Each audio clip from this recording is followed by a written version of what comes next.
सोमवार को दिवाली के मौके पर देश के प्रधानमंत्री बीच समंदर पहुंचे और देश के गौरव आईएनएस विक्रांत पर सवार होकर देश के नौसेना के जवानों संग दिवाली मनाई। ये वही आईएनएस विक्रांत है जिसे सितंबर 2022 में प्रधानमंत्री नरेंद्र मोदी ने राष्ट्र को समर्पित किया था। वहीं जवानों से मिलने के दौरान पीएम मोदी ने सभी को अपने हाथों से मिठाई भी खिलाई। इस दौरान पीएम मोदी ने सशस्त्र बलों के जवानों से कहा कि आज ये दिन अद्भुत है, ये क्षण यादगार है। साथ ही प्रधानमंत्री मोदी ने आईएनएस विक्रांत से दहाड़ते हुए दुश्मन देश पाकिस्तान को सीधी चेतावनी भी दी। साथियों, दीपावली के पर्व में हर किसी को अपने परिवार के बीच दिवाली मनाने का मन करता है। मुझे भी मेरे परिवारजनों के बीच दिवाली मनाने की आदत हो गई है और इसलिए आप जो मेरे परिवारजन है ना, उनके बीच में दिवाली मनाने चला जाता हूं। आज आपके बीच आया।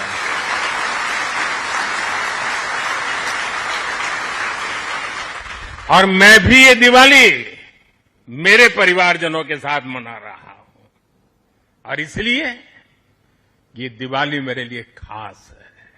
हमारा आईएनएस विक्रांत आज आत्मनिर्भर भारत और मेड इन इंडिया का बहुत बड़ा प्रतीक है। महासागर को चीरता हुआ स्वदेशी आईएनएस विक्रांत भारत की सैन्य क्षमता का प्रतिबिंब है। अभी कुछ ही महीने पहले हमने देखा है विक्रांत ने अपने नाम से ही पूरे पाकिस्तान की रातों की नींद उड़ा दी थी।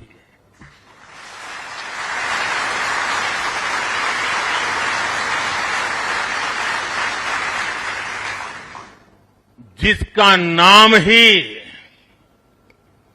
दुश्मन के साहस का अंत कर दे, वो है आईएनएस विक्रांत। वो है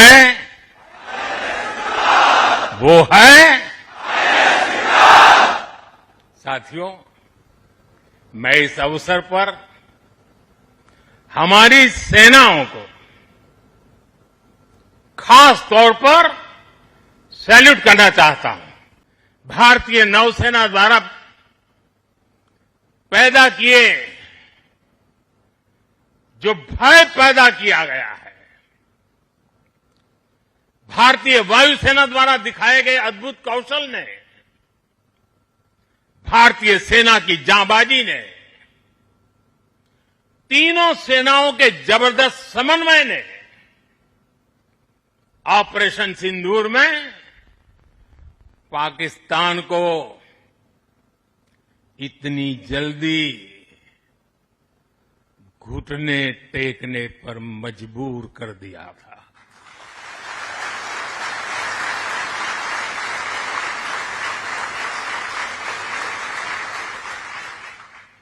और इसलिए साथियों, आज मैं फिर एक बार आईएनएस विक्रांत की इस पवित्र साधना स्थली से, पराक्रमी स्थली से तीनों सेना के जांबाज जवानों को फिर एक बार सैल्यूट करता हूं। साथियों, जब दुश्मन सामने हो, जब युद्ध की आशंका हो, तब जिसके पास अपने दम पर लड़ाई लड़ने की ताकत हो, उसका पलड़ा हमेशा भारी रहता है। सेनाओं के सशक्त होने के लिए उनका आत्मनिर्भर होना बहुत आवश्यक है। ये वीर जवान इसी मिट्टी में पैदा हुए हैं, इसी मिट्टी में पले हैं। जिस मां की गोद से उन्होंने जन्म लिया है, वो मां भी इसी मिट्टी में पली बड़ी है और इसलिए इस मिट्टी के लिए मरने के लिए, इस मिट्टी के मान सम्मान के लिए अपने आप को खपा देने की वो प्रेरणा रखता है। दुनिया से 6.5 फीट के हट्टे कट्ठे जवानों को लाके मैं खड़ा कर दूंगा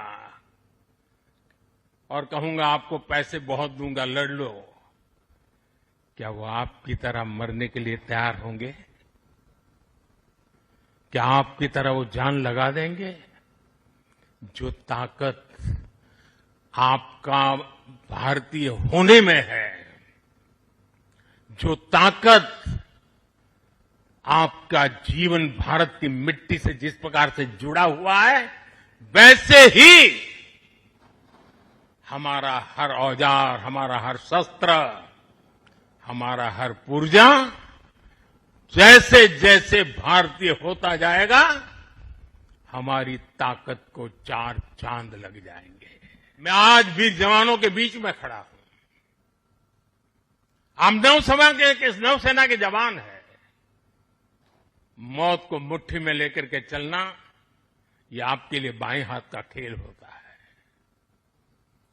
लेकिन पुलिस को जवान जो डंडा लेकर के सिर्फ चलते रहते हैं, हाथ में डंडे से ज्यादा कुछ होता नहीं है।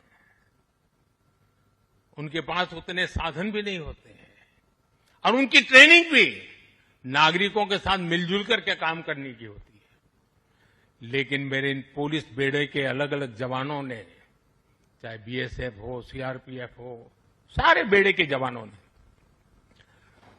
नक्सलों के साथ जो लोहा लिया है ना, जो लड़ाई लड़ी है, काबिले दाद है दोस्तों। मैं आज दिवाली के पावन पर्व पर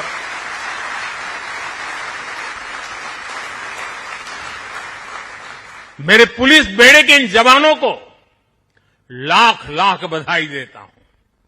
मैं ऐसे जवानों को जानता हूं जिनके पास अब पैर नहीं है, लेकिन जज्बा वैसा ही है।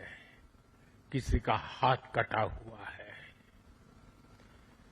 किसी के लिए व्हील चेयर से उतरना मुश्किल हो गया है। मैं ऐसे अनेक परिवारों को जानता हूं जिन्होंने माओवाद नक्सलियों ने उनको शिकार बनाया, हाथ काट दिए, पैर काट दिए, गांव में जीना मुश्किल कर दिया। ऐसे अनगिनत लोगों ने जो सहा है, जो बलिदान दिया है, शांति के लिए, नागरिकों की जिंदगी बेहतर बनाने के लिए, बच्चों का भविष्य उज्जवल हो, स्कूल चले, इसके लिए उन्होंने अपने आप को न्यौछावर कर दिया है।